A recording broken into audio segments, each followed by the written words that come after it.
పాకిస్తాన్లో ఈ తీవ్రవాదులు మీకు ఏమైనా ర్యాలీస్ నిర్వహిస్తే మొన్న లాహోర్లో చాలా పెద్ద ర్యాలీ, మీకు బోల్డ్ అంతమంది తీవ్రవాదులు, పాకిస్తాన్ ఆర్మీ అధికారులు, ఐఎస్ఐకి సంబంధించిన ఆఫీసర్స్, సో వీళ్ళందరూ పాలు పంచుకున్నారు.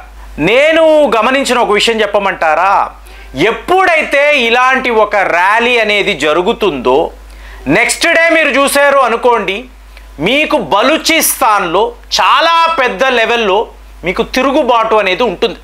అంటే మీకు తిరుగుబాటు అన్నప్పుడు మీకు బలూచ్ లిబరేషన్ ఆర్మీ గురించి మాట్లాడతాం, అలాగే తెహ్రీక్ తాలిబాన్ పాకిస్తాన్ అంటాం. ఈసారి అలా కాదండి, ప్రజలు, ఎందుకంటే వాళ్ళు చాలా విచిత్రమైన ఒక కథనాన్ని వినిపిస్తున్నారు. వాళ్ళు ఏం చెప్తున్నారు అంటే పాకిస్తాన్ ఆర్మీకి సంబంధించిన కొంతమంది తీవ్రవాదులు, అంటే మీకు అక్కడ ఆర్మీ టెర్రరిజం మీకు కలిసే పనిచేస్తారు కదా, వాళ్ళు మా ట్రైబల్ నాయకుడి యొక్క పిల్లలను హతము చేశారు. సో ఇది చెప్పడము, అనౌన్స్ చేయడముతో ఒకవైపు బలూచిస్తాన్ లిబరేషన్ ఆర్మీ వాళ్ళు, అలాగే మీకు బలూచిస్తాన్ ప్రజలు, సో వీళ్ళందరూ పాకిస్తాన్ పోలీస్పై, వాళ్ళ ఆర్మీపై తిరగబడ్డారు. ఇది ఎలాంటి ఒక తిరుగుబాటు అంటే మీకు ఈ సైనికులు ఆయుధాలను అక్కడికక్కడ విడిచిపెట్టి ఎటో పారిపోయారు. ఇక ఒక పోలీస్ స్టేషన్ అయితే లిటరల్గా తగలబెట్టేశారు. తగలబెట్టి వీళ్ళు ఏం మాట్లాడుతున్నారు అంటే ఇక మీదట బలూచిస్తాన్లో పాకిస్తాన్కి సంబంధించిన ఒక జెండా లేదా ఒక పత్రము, మీకు వీళ్ళ నాయకుల ఫోటోలు మీకు ఏవి కనిపించడానికి లేదు. ఇక ఇదంతా కూడా బలూచిస్తాన్కి సంబంధించిన మీకు ప్రభుత్వ కార్యాలయాలు, బలూచిస్తాన్కి సంబంధించిన బ్యాంకులు, ఇది ఇక మా దేశము, సూరబ్ అనబడే నగరం. సో టోటల్ నగరాన్ని బలూచ్ లిబరేషన్ ఆర్మీ వాళ్ళు ఇవాళ పూర్తి స్థాయిలో కంట్రోల్లోకి తీసుకున్నాము. ఇక పాకిస్తాన్కి సంబంధించిన వాళ్ళు ఎవరు ఇక్కడ కనిపించకూడదు అంటే మీకు ఆ పోలీస్ స్టేషన్లో ఉండే ఈ పోలీస్ ఉన్నత అధికారులు ఉంటారు చూసారా, సో ఇప్పుడు వీళ్ళందరూ పాకిస్తాన్ ఆర్మీతో కలిసి వీళ్ళు పారిపోయారు. అంటే ఏంటి, మీకు బలూచిస్తాన్లో ఈ సూరబ్ నగరములో ఉండే పోలీస్ స్టేషన్ అనండి, మీకు బ్యాంకులు, ప్రభుత్వ కార్యాలయాలు సర్వము ఇక మాదే. సో ప్రజలు ఏ స్థాయిలో సంబరాలు చేసుకున్నారంటే ఒక నగరాన్ని ఒక గ్రూపు ఎలాగ తమ కంట్రోల్లో పెట్టుకోగలరు అంటే చైనా వైపు నుంచి వార్తలు, ఇక మేము పాకిస్తాన్ ఆర్మీతో, పాకిస్తాన్ ప్రభుత్వముతో బేరసారాలు జరపము, డైరెక్ట్గా బలూచిస్తాన్ లిబరేషన్ ఆర్మీతో మాట్లాడతాము, మాకు ఏం కావాలి వాళ్లకు ఏం కావాలి, ఒక మెమరాండమ్ ఆఫ్ అండర్స్టాండింగ్ వేసుకుంటాము అంటే నువ్వు వాడి దేశంలోకి వచ్చి వాడి వనరులంతా కొల్లగొడుతూ ఉంటే మళ్ళీ వాళ్ళతోనే అగ్రిమెంట్. అంటే 9 గ్రూపులు ఉన్నాయండి, 9 గ్రూపులు ఫ్రీడమ్ ఫైటర్స్. వీళ్ళు తీవ్రవాదులు కాదు, అసలు తీవ్రవాదులు ఎవరు, చైనా వాడు, People's Liberation Army, Pakistan army వాడు. కాబట్టి ఇలాంటి బేరసారాలు బలూచ్ లిబరేషన్ ఆర్మీతో ఉండదు. సో మనం ఏం చెప్తున్నాము, నీకు కావలసిన ఆయుధాలు తీసుకో, డబ్బులు తీసుకో, నువ్వు నీ స్వతంత్రము కోసము పోరాటము చెయ్యి, పాకిస్తాన్ అనబడే ఈవిల్ నుంచి నువ్వు నీ ప్రాంతాన్ని సెపరేట్ చేసుకో, కుదిరితే ఈరాన్తో కలిసిపో, మేము ఉన్నాము. ఇది ఒక ధర్మ పోరాటము. పాకిస్తాన్ అనబడే ఈవిల్కి వ్యతిరేకంగా మనము చేస్తున్న ధర్మ పోరాటము.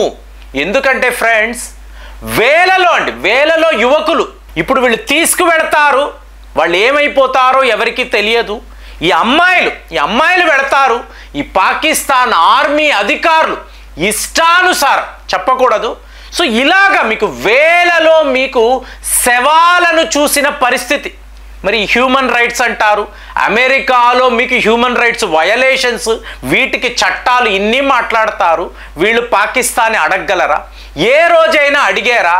కాబట్టే ఈ వేల సంవత్సరాల నుంచి మనం చూస్తున్నాము, అధర్మానికి వ్యతిరేకంగా ధర్మ పోరాటము ఉంటుంది, ఫైనల్గా ధర్మమే గెలుస్తుంది. ఇక్కడ కూడా బలూచ్ లిబరేషన్ ఆర్మీ వాళ్ళు చేస్తున్న ఈ ధర్మ పోరాటంలో ఏదో ఒక రోజు బలూచిస్తాన్ అనబడే ఒక విడి దేశము, దీనికి పూర్తిగా భారత్ యొక్క బ్యాకింగ్ ఉంటుంది.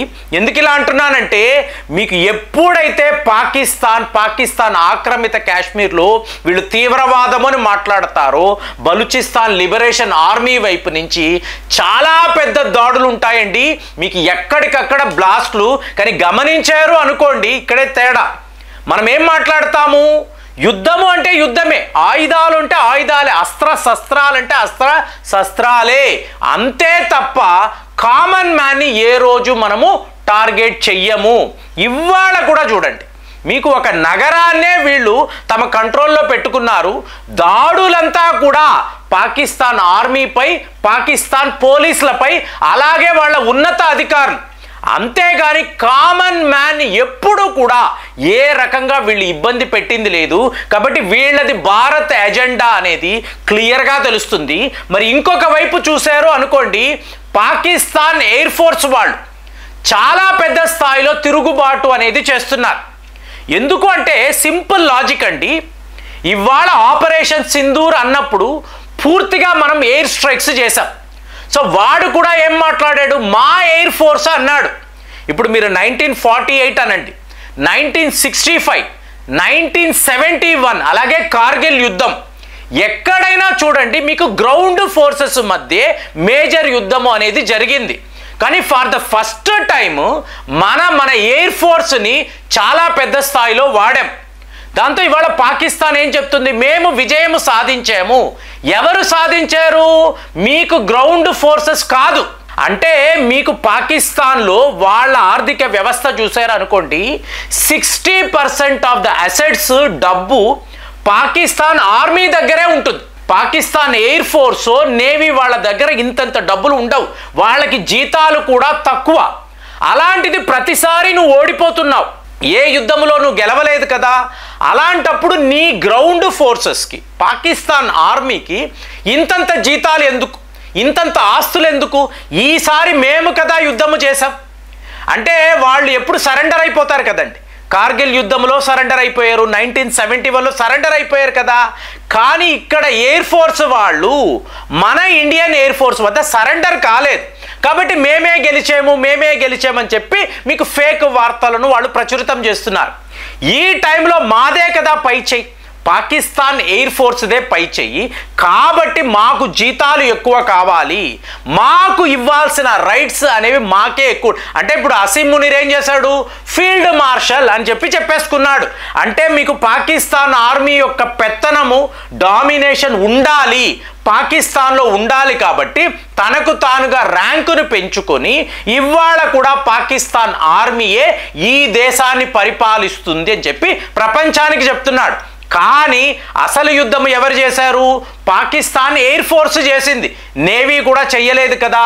కానీ కరాచీ పోర్టుని కాపాడాలి అంటే పాకిస్తాన్ నేవీ కూడా ఈ యుద్ధంలో పాలు పంచుకోవాలి కదా.